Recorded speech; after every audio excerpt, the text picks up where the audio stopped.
Bismillahirrahmanirrahim. SAFMA Jahangir Sahaba, Mr. Imtiaz Alam, distinguished participants. It's a great pleasure for me to participate in this seminar on media democracy and good governance.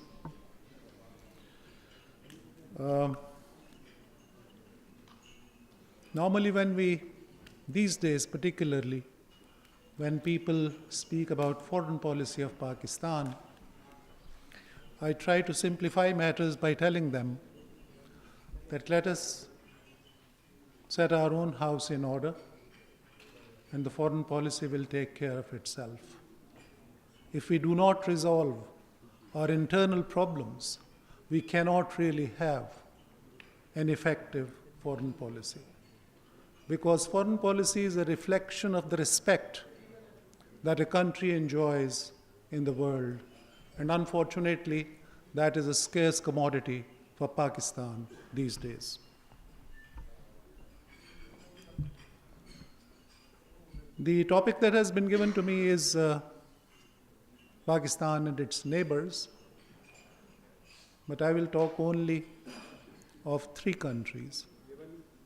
And first I will speak about the United States, which has, by virtue of its presence in Afghanistan and even in Pakistan, become a neighbor of Pakistan.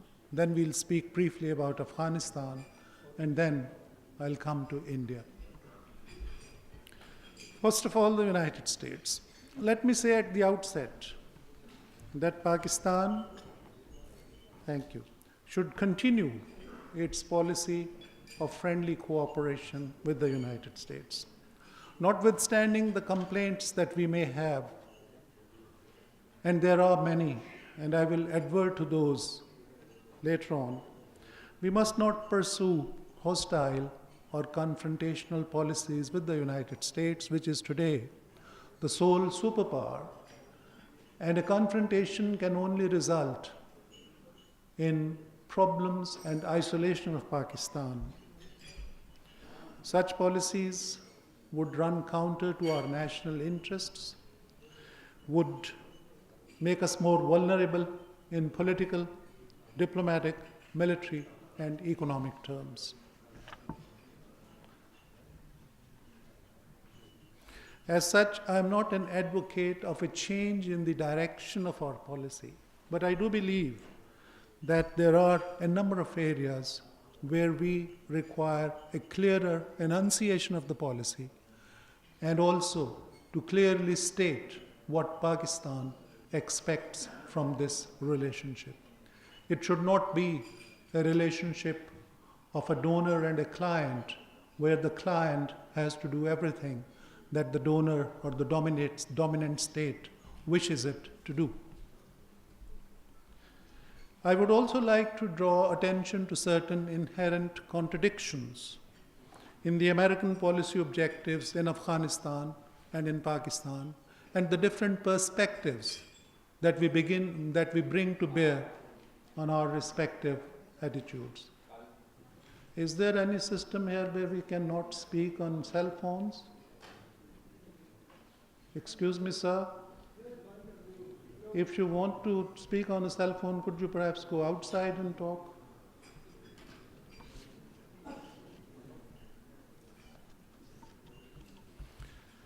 There are many areas in Pakistan where we feel that the United States is not pursuing a policy which has done good for Pakistan, and that in fact US policies in the region are creating greater problems for Pakistan than anything else.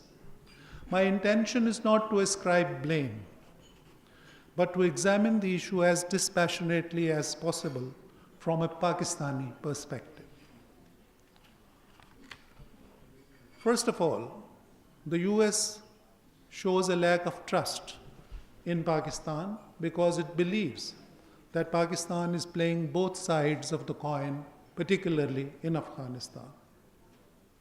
In Pakistan itself, the people, more than its government, shows a lack of trust in American intentions towards this country and towards this region.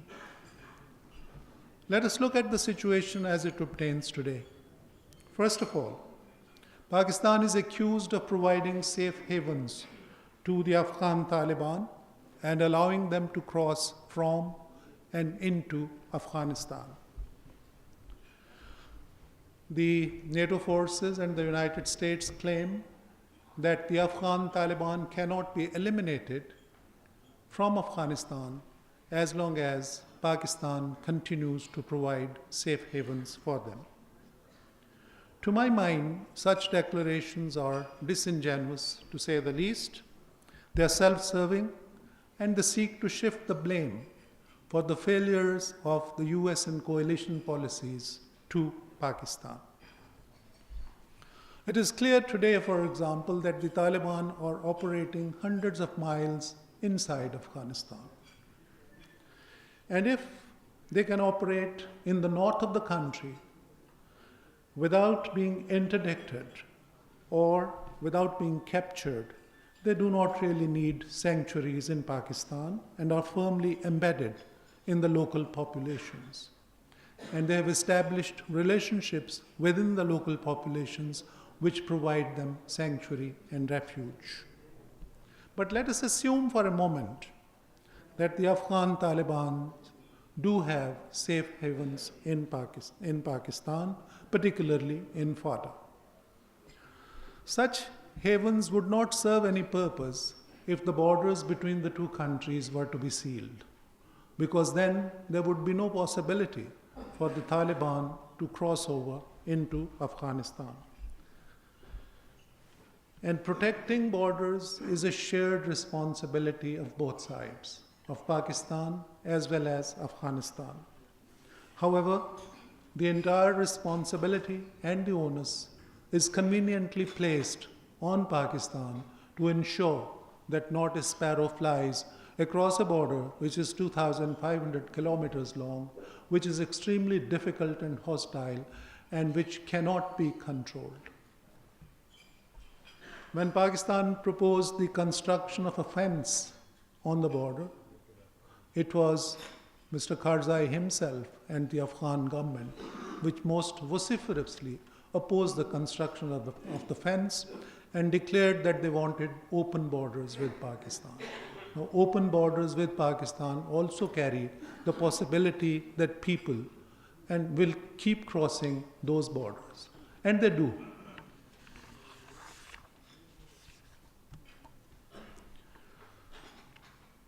The United States and NATO today have around 140,000 troops, but add to that the more than 100,000 so-called security and civil contractors for security, logistics, and at times for active fighting. There are also close to 200,000 strong Afghan national security forces trained, armed, and funded by the United States and NATO. This comes to almost half a million troops. The US, as we know, is spending around $100 billion on its military efforts in Afghanistan. And this does not include the expenditure undertaken by other NATO countries which have forces inside Afghanistan. All this money and all these weapons and all these armies have not been able to pacify Afghanistan. The question is that if the United States and NATO have not been able to control the insurgency in Afghanistan with all the manpower, the military equipment, and the financial resources at their disposal, and in fact the insurgency has gained ground over the years, how is it expected that an economically strapped state without specialized military equipment to fight insurgency and beset by a major internal onslaught of extremism and terrorism can do more than what it is doing already? The Americans also, as well as the NATO countries, speak of spending blood and treasure in Afghanistan.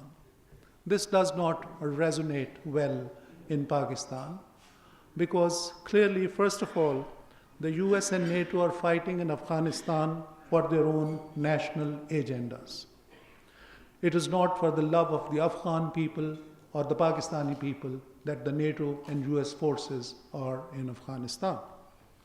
Secondly, if the US and NATO forces are spending blood in Afghanistan, so is Pakistan. In fact, more Pakistani soldiers and civilians have been killed than the entire US and NATO soldiers present in Afghanistan. And what about the countless Afghans who have died in this conflict? And let's not mention the more than 1 million Iraqis killed and the 4 million Iraqis displaced, and the continuing bloodletting in Iraq since its occupation by the United States, since we are not discussing Iraq today. But does that blood not count? As for treasure, yes, the US is spending treasure in Afghanistan, but what about the fragile economy of Pakistan, which has suffered greatly because of the conflict in Afghanistan? The losses to the economy have been computed by various sources from $35 to $50 billion, and if Mr. Nadeem ul-Haq is here, he will probably bear that out. But the result of this has been that Pakistan's debt burden has been increasing exponentially.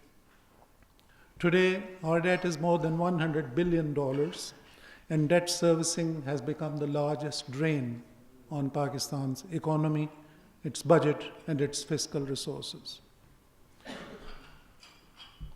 Pakistan is also not reimbursed from the coalition support funds, which is actually money which Pakistan has already spent for essential provision of essential items to the US and NATO forces in Afghanistan. Recently, the governor of State Bank of Pakistan said that the US owes Pakistan more than $2.5 billion. Now, the non-payment of this money has added to our economic problems. It is ironical that a poverty-stricken, debt-ridden, and flood-afflicted Pakistan is being denied the money it has already spent to help US NATO forces in Afghanistan. In a way, thus, we are financing the US and NATO battles in Afghanistan. Despite our repeated requests for trade concessions, for example, from the United States, none have been forthcoming. And it's only after the floods in Pakistan that the Europeans have given some trade concessions to Pakistan. The United States is also not prepared to discuss a free trade agreement with Pakistan. In fact, even the bilateral investment agreement, which is a precursor to an FTA, is languishing in some forgotten files in the United States. The reconstruction zones, for example, which were touted that they will have a good effect on the economy of Qatar, have not yet come into existence because the US administration has not been able to convince the Congress over the last 3 to 4 years to pass the enabling legislation. I'm not quite clear whether the $1.5 billion under the Kerry-Lugar-Bremen bill are now being provided to Pakistan. I'm sure you know better than that. And we don't know what will be the percentage of this assistance that will be channeled through the government of Pakistan and through the NGOs. And finally, Pakistan faces major gas, energy, and electricity shortages. But the United States does not support, if not actively oppose, the Iran-Pakistan gas line, which will be a lifeline for Pakistan. Similarly, it questions the Pakistan-China nuclear cooperation for power plants and opposes C3 and C4, for which an agreement has recently been reached. Both of these projects, the gas pipeline and the nuclear power plants, are an absolute necessity for Pakistan to meet its huge gas and electricity shortages. On the military side, our repeated requests for provisions of body armor, armored vehicles, night vision devices, helicopters, drones, and other equipment necessary for counterinsurgency has not been met. At the recently concluded strategic dialogue, we were informed that the United States would provide $2 billion US, provided the Congress agrees. And if the Congress agrees, this assistance will start from 2012. Now, we need this equipment now. We needed this equipment yesterday. The government of Pakistan cannot wait for another 2 to 3 years for provision of assistance to fight insurgency.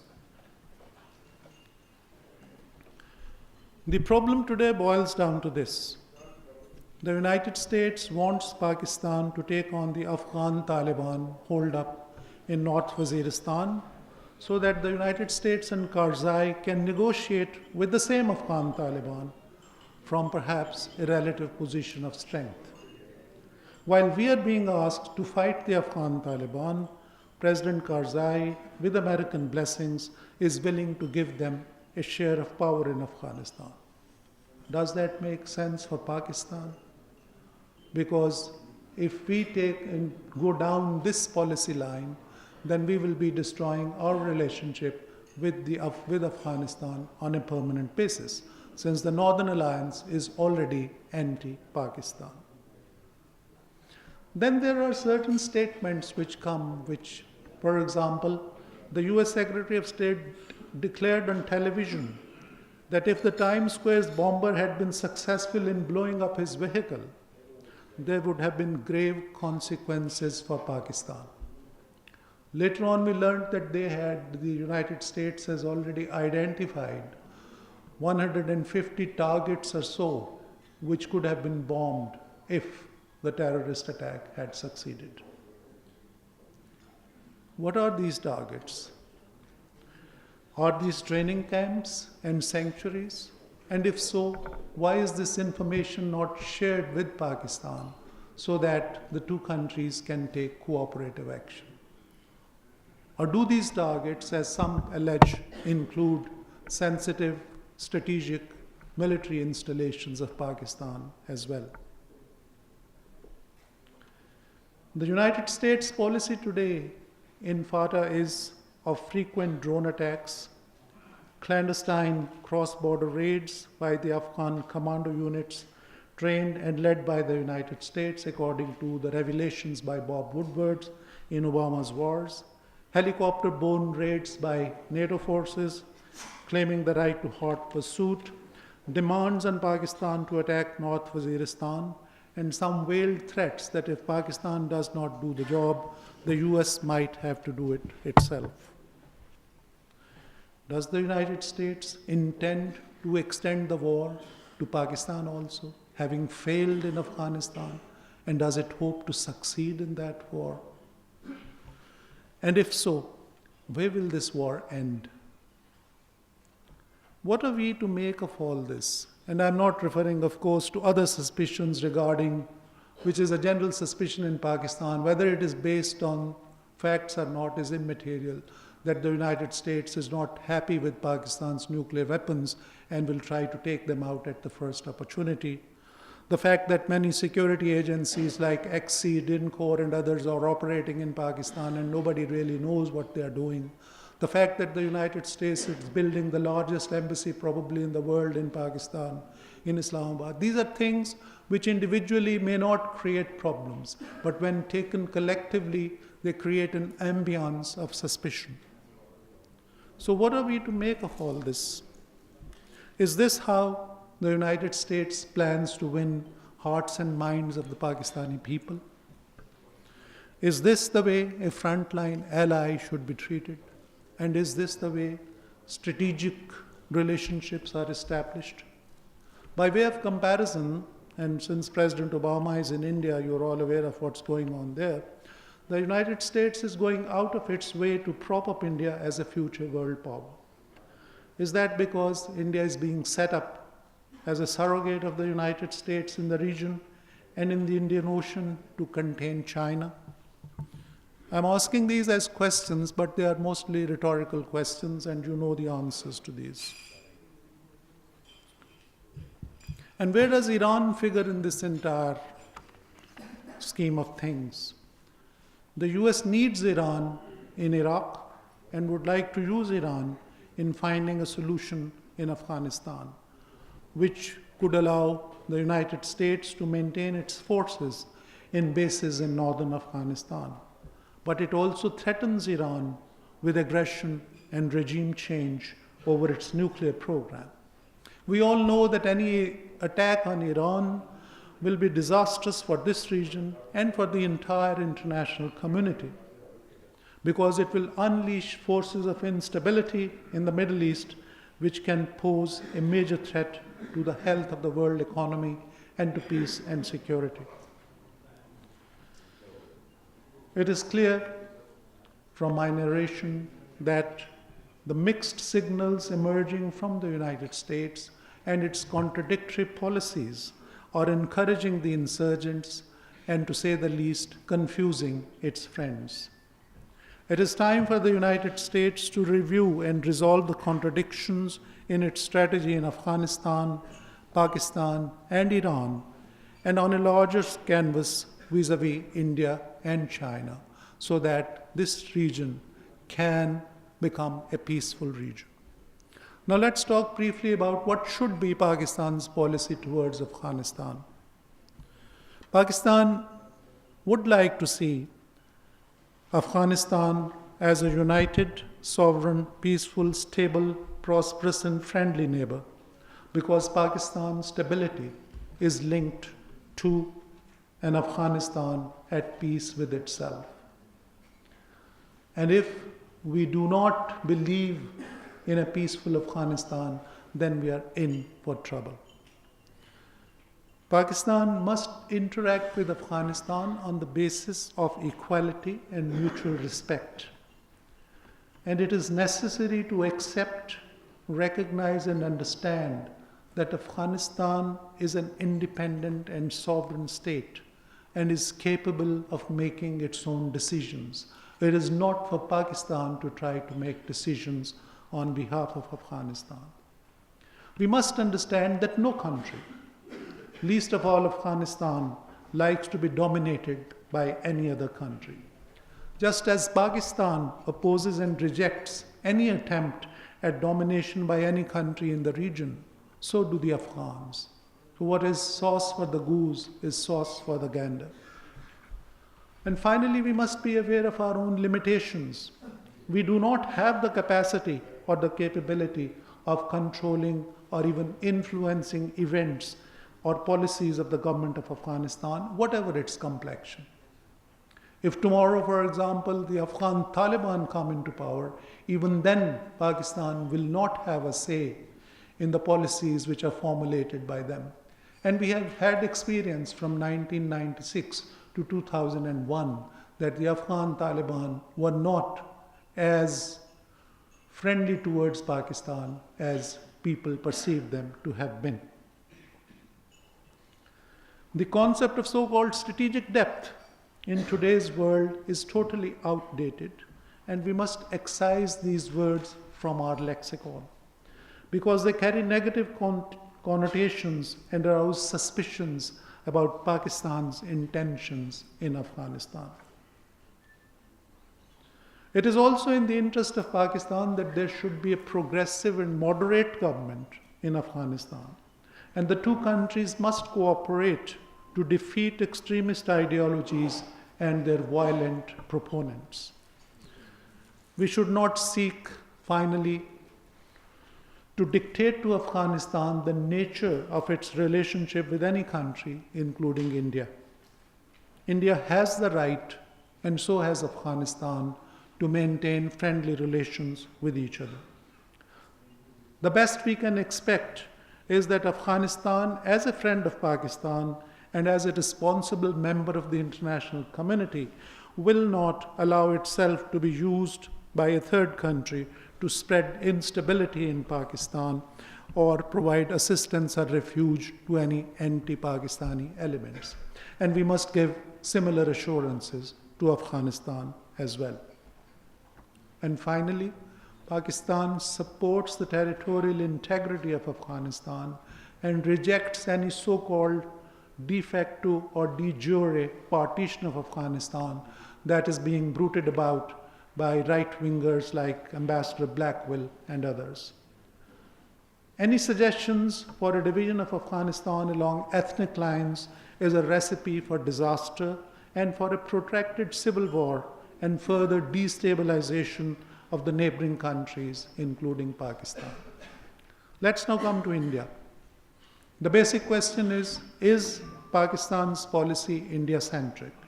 And the answer is simple. To a large extent, yes. But then we must remember that Indian policies have also always been Pakistan-centric. It's not a one-way street. It works both ways. Perhaps it cannot be otherwise. The two countries are neighbors, have a history of conflict, and a number of major problems which are awaiting resolution, including Jammu and Kashmir, Siachen, Sirkri, and others. The dialogue remains unfortunately suspended, and mutual suspicions remain high.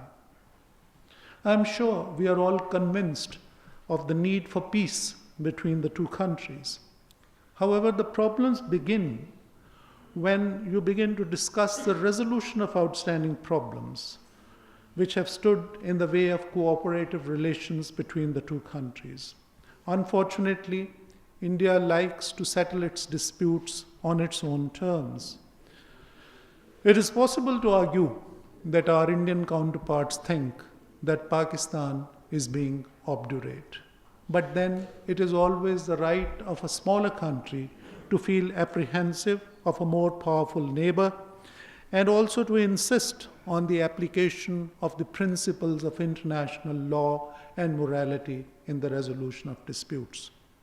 Now let's look at some facts. When I talk of India being Pakistan-centric, what are the facts? First of all, India has emerged in recent years as the largest importer of weapons from abroad. In the last 10 years, it has been the largest importers. Of the 7 Indian regional commands, 6 are either in close proximity or can move rapidly to thrust into Pakistan. Only 1 is aimed at China. The cold start doctrine of India is Pakistan-centric. When India talks of a conventional war under a nuclear overhang, it does not have China in mind. It has Pakistan in mind. When General Kapoor spoke of the two-front war with deep thrusts into enemy territory within 96 hours, he was thinking more about Pakistan and less about China. When the present Army Chief General Singh speaks about threats, he refers to 2 countries only, China and Pakistan. India also opposes the limited acquisitions of weapons by Pakistan from abroad. It has even demanded of China, a close friend of Pakistan, not to sell weapons to Pakistan, while India itself is on a shopping spree for weapons running into billions of dollars. Pakistan has never made any official protest or démarche about weapon purchases by India, and we wonder why India is so concerned about the much smaller purchases by Pakistan.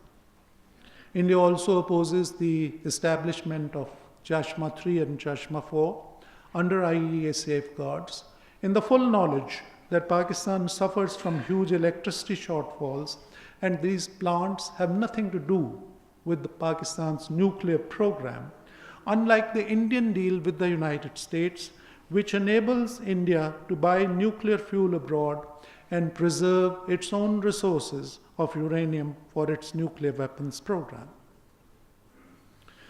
And finally, India has been hard at having Pakistan declared as a terrorist state for the last 2 decades and more.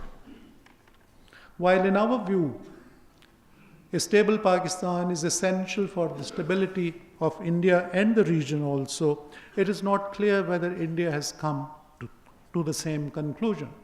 or whether it believes that an unstable Pakistan faced with militancy and insurgency poses less of a threat, and that India can inure itself against any fallout from an unstable Pakistan.